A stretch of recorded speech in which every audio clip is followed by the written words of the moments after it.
KPK akan saksikan masyarakat Indonesia. Lugas, tegas, kira-kira inilah kesan yang terlihat saat ketiga capres menyampaikan gagasan mereka masing-masing saat hadir di acara penguatan anti korupsi yang diselenggarakan oleh KPK. Capres nomor urut 1 Anies Baswedan ingin mengembalikan kepercayaan publik terhadap KPK dengan melakukan revisi Undang-Undang KPK hingga mengembalikan kembali standar etika yang tinggi yang disebut Anies dipegang teguh pemimpin KPK terdahulu. Standar etika yang tinggi di tubuh KPK. Kita ingat era di mana KPK datang di sebuah tempat, tidak mau ikut makan, tidak mau ikut kegiatan-kegiatan yang didanai di luar KPK. Standar yang tinggi itu harus dikembalikan di KPK. Sehingga bukan saja undang-undangnya memberikan kekuatan dan kemandirian, tapi juga di dalamnya baik pimpinan maupun seluruh staf bekerja dengan kode etik yang amat tinggi. Calon Presiden nomor urut 2, Prabowo Subianto, punya pandangan sendiri. Menurut Prabowo, memberantas korupsi bisa menggunakan pendekatan sistemik dan kehendak politik. Realistisnya, Prabowo ingin menutup celah insentif korupsi dengan menaikkan gaji pejabat agar kualitas hidup mereka terjamin. Direksi perusahaan swasta, bahkan perusahaan BUMN, gajinya jauh lebih besar dari Panglima TNI, dari dirjen-dirjen, dari menteri-menteri yang memegang anggaran negara yang triliunan. Ini saya kira harus kita mendekatinya secara realistis. Ini keyakinan saya.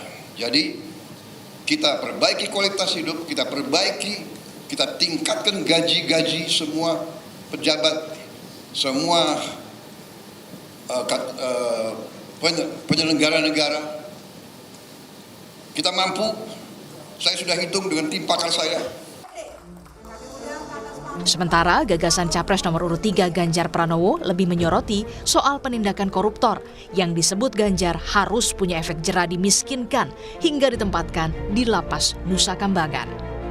Regulasi yang punya efek jera ini betul-betul mesti didorong agar konflik kepentingan bisa kita jaga untuk tidak terjadi adanya konflik itu.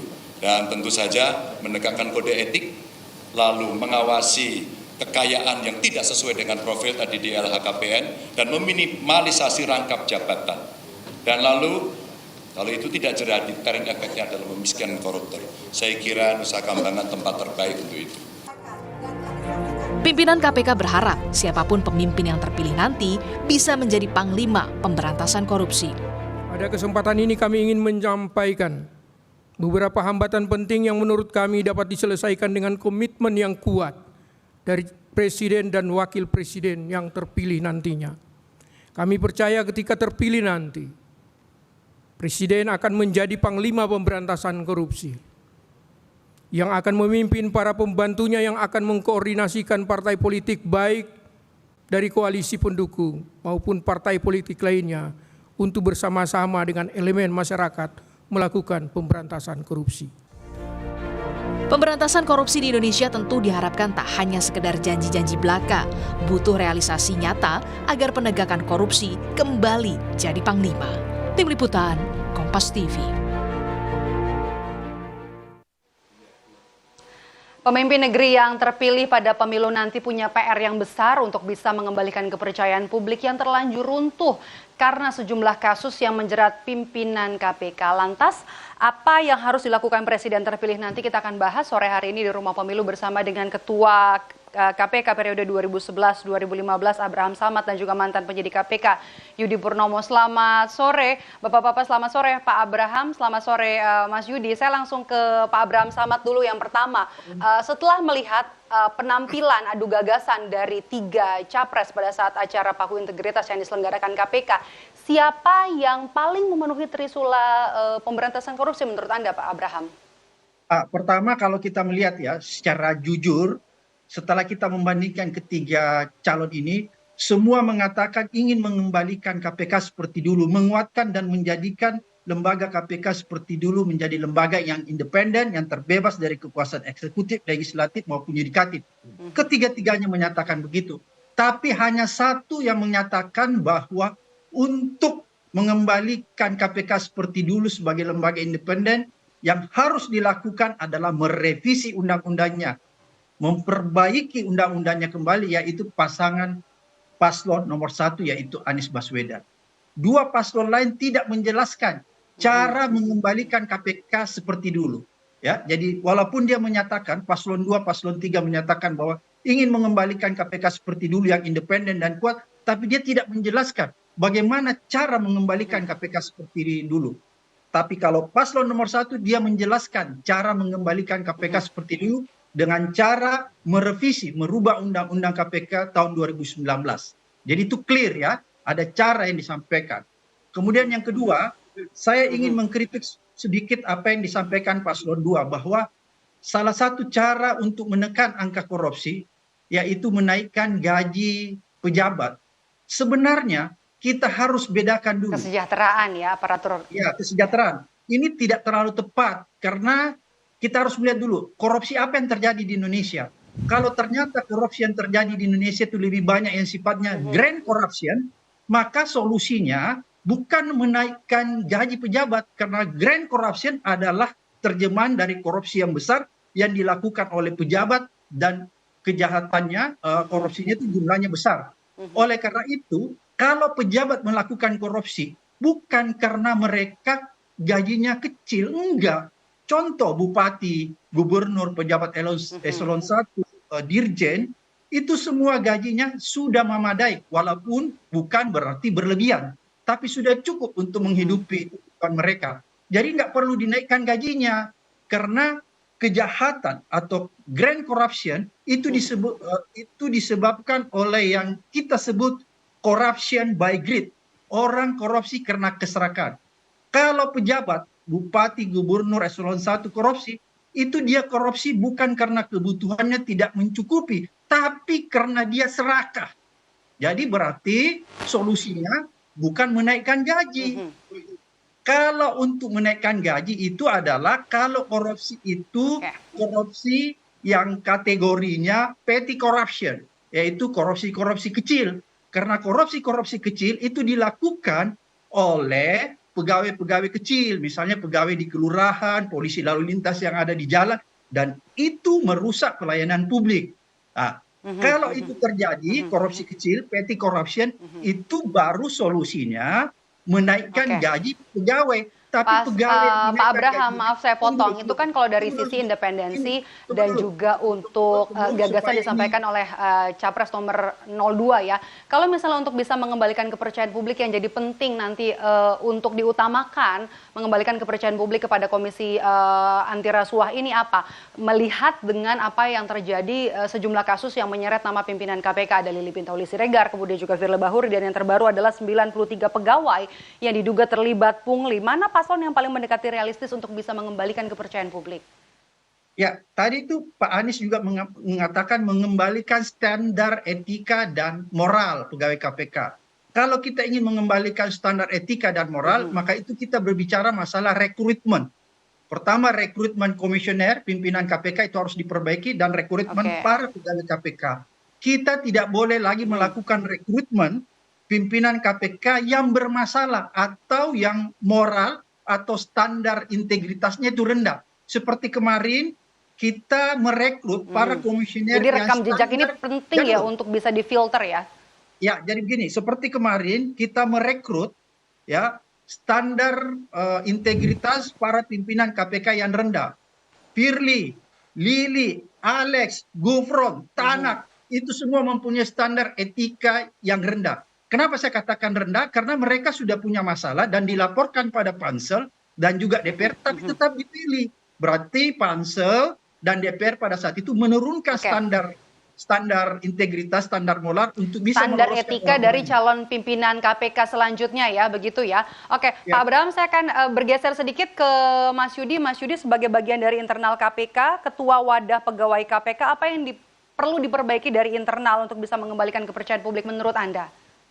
Ya, tentu banyak hal ya yang harus dilakukan, tetapi yang paling penting adalah quick win ya. Bagaimana kita tahu bahwa selama 19 tahun ini pemberantasan korupsi ya 90% KPK gitu ya. Berbicara mengenai hancurnya pemberantasan korupsi ya berbicara mengenai hancurnya KPK juga akibat pelemahan-pelemahan. Nah, eh, saat ini kepercayaan publik semakin turun seperti survei CSIS kemarin ya, malah kita kalah dengan kepolisian, dengan kejaksaan, seperti itu. Itu terjadi karena apa? Karena kepercayaan kepada internal KPK, yaitu pimpinan maupun pegawai KPK. Oleh karena itu yang harus dilakukan adalah mengembalikan kepercayaan. Mengembalikan kepercayaan tentu bukan hanya dengan menangkapi para koruptor ya, tetapi memperbaiki kondisi internal. Pertama, lakukan bersih-bersih KPK. Saat ini kan pimpinan KPK sudah ada beberapa yang kena etik gitu kan, dan saat ini sedang berlangsung 2 pimpinan KPK terapor etik. Saya pikir Dewas harus berani membersihkan itu semua. Kalau memang bersalah, katakan bersalah hukum berat gitu kan. Bila memang nanti diminta untuk mengundurkan diri, setidaknya nanti kita bisa mengganti dengan pimpinan yang baru sehingga dengan energi lebih besar. Kemudian pegawainya ini sangat penting ya. Kita paham bahwa ikan busuk itu kan dari kepala ya. Ketika misalnya kepalanya saja sudah busuk, gimana bawahnya? Dan terjadi kan bahwa 93 pegawai KPK terkait dengan pungli. Saya pikir ini harus dibersihkan semua. Ingat loh Mbak bahwa memang ya sistem di KPK yang sudah bagus, ada aja lah. Di zaman saya pun ada 2 lah kasus lah. Tapi kan itu perorangan, ya kan? Apa oknum Terkait maksud dengan, Anda? iya oknum. Nah kalau sekarang sampai 93 itu kan bukan oknum tapi sudah sistematis, dan paling menakutkan adalah mereka ini ya itu sudah tidak takut lagi melakukan korupsi gitu ya. Kita tahu bahwa pungli itu adalah korupsi. Kenapa? Tinggal bagaimana perbuatannya, apakah gratifikasi, apakah pemerasan, apakah suap menyuap. Jadi kalau misalnya saat ini KPK tidak berani untuk bersih-bersih Mbak ya, maka kepercayaan masyarakat tidak akan pulih. Dan kalau kepercayaan masyarakat tidak pulih Mbak, terjadi krisis dalam pemberantasan korupsi. Jadi ketika kemudian KPK pun kinerja menurun, internalnya konflik, ya kan, yang terjadi adalah indeks persepsi korupsi kita seperti yang kemarin dibahas. Oke, Mas Yudi, saya mau ke Pak Abraham Samad. Pak Abraham, yang juga disoroti adalah soal LHKPN yang disampaikan juga oleh 3 calon presiden kemarin. Mengapa LHKPN ini jadi penting? Pertama, sistem LHKPN kita tidak merujuk kepada undang-undang yang seharusnya kalau mau ideal seperti di Malaysia ya. Kenapa LHKPN di Malaysia itu bisa menghukum orang yang tidak sesuai dengan profil pendapatannya dengan LHKPN-nya? Karena sistem hukum di Malaysia menganut sistem hukum pembuktian terbalik. Kalau di Indonesia tidak seperti itu. Oleh karena itu, kalau ada masalah dengan LHKPN itu sulit untuk dieksekusi. Misalnya seorang pegawai negeri yang punya LHKPN tidak sesuai dengan profil pendapatannya, itu kita tidak bisa serta-merta menyeret dia untuk disidangkan melakukan pelanggaran. Beda misalnya kalau kita menganut sistem pembuktian terbalik seperti di Malaysia. MICC Malaysia Anti-Corruption Committee itu direktorat LHKPN-nya itu sangat kuat. Kenapa sangat kuat? Karena dia merujuk kepada sistem hukum pembuktian terbalik. Jadi misalnya seorang pegawai negeri ketika melaporkan LHKPN-nya dan ternyata LHKPN-nya itu tidak sesuai dengan profil pendapatannya, maka pada saat itu ya tidak sesuai dengan profil pendapatannya dengan harta yang dimilikinya, pada saat itu MICC Malaysia bisa memanggil pegawai negeri itu datang ke kantor lembaga rasuah Malaysia, dan ketika dia diperiksa dia tidak bisa menjelaskan asal-usul harta tersebut yang tidak sesuai dengan profil pendapatannya, maka pada saat itu lembaga rasuah Malaysia langsung menetapkan orang itu menjadi tersangka.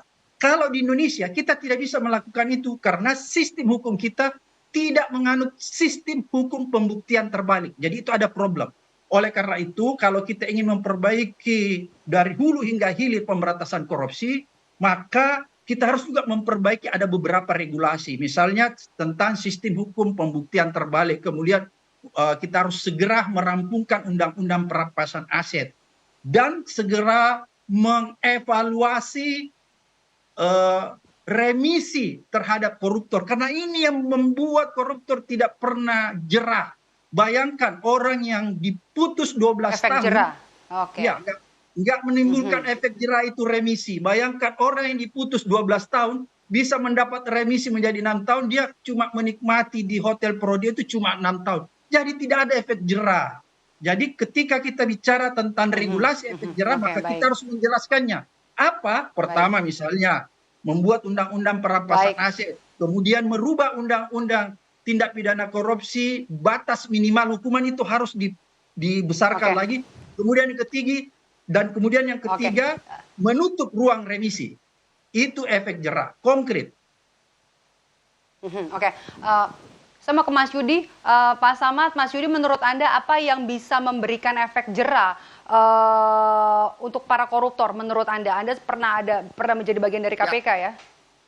Ya, yang pertama adalah pemiskinan, Mbak. Koruptor itu takut akan miskin. Tetapi undang-undang kita masih berkutat bahwa yang harus dikembalikan kepada negara sebagai uang pengganti adalah yang bisa dirampas, yaitu yang diperoleh dan bisa dibuktikan di pengadilan. Ini yang menurut saya sepakat dengan Pak Abraham ya. Harusnya kita ada beban pembuktian terbalik.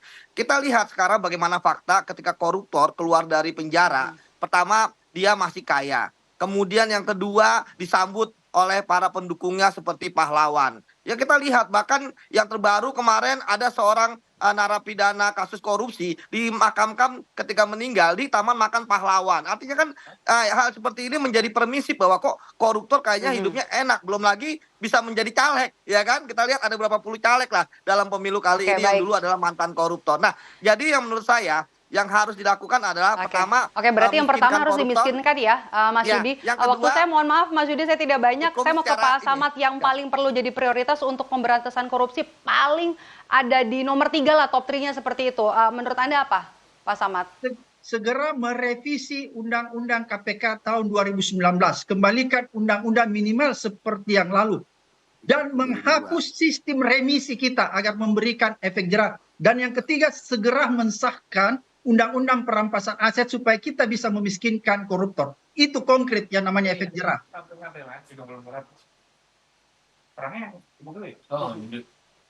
Oke, baik. Terima kasih atas waktunya Bapak-Bapak. Terima kasih Ketua KPK periode 2011-2015 Abraham Samad dan juga mantan penyidik KPK Mas Yudi Purnomo. Saya selalu Pak Abraham dan juga Mas Yudi. Terima kasih. Siap. Dan usai jeda